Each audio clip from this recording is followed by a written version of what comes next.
threads of truth. Taylor believed love was something gentle and steady. She and William had been married for 5 years. Their life together was simple: shared meals, quiet jokes, routines that made the world feel safe.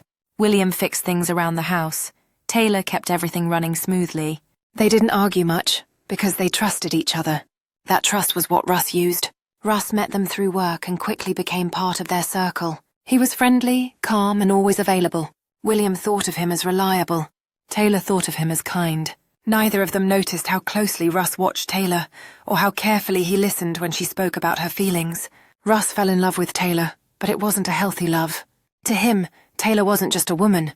She was proof that he mattered. Seeing her happy with William felt unbearable. Instead of accepting that she had chosen someone else, Russ decided to take William's place. He didn't start with cruelty. He started with doubt. To Taylor, he suggested that William was hiding something. He mentioned late nights and unexplained absences, pretending he was worried for her.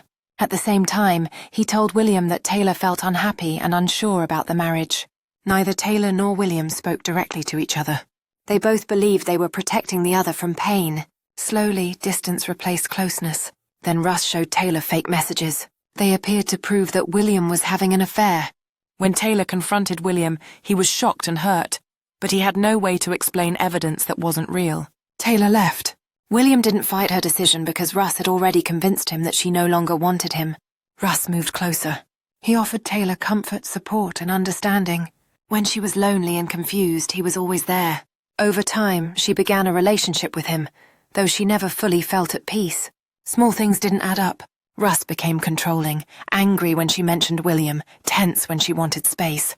Taylor started to feel afraid, but she didn't yet understand why. The truth came out when William discovered that the messages Taylor had seen were manipulated. He tracked where they came from and realized Russ had created them. William contacted Taylor. When they finally talked honestly, everything became clear. Russ had lied to both of them. They decided to confront him together and demand the truth. Russ realized he was losing Taylor. That night, he followed them to a parking garage. He was angry, desperate, and convinced that if Taylor returned to William, he would lose everything. He attacked them, pushing William down a stairwell and trying to force Taylor into his car. William was badly injured, breaking his arm and suffering a head injury. Taylor fought back, but Russ hit her and she lost consciousness. Security cameras captured everything. Police arrived before Russ could escape. Taylor and William were taken to the hospital by ambulance. William woke up with his arm in a cast, bruises across his ribs, and stitches on his forehead. Taylor woke later with a concussion, cracked ribs, and deep bruises on her neck and arms.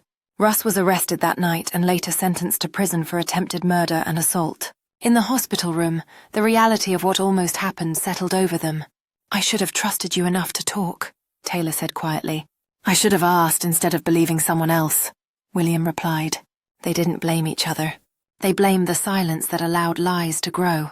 Recovery took time, physically and emotionally, but they chose to heal together. They learned that love doesn't survive on assumptions. It survives on truth, courage, and communication. And when they left the hospital holding hands, it wasn't because everything was fixed, but because they had chosen each other again, fully and honestly.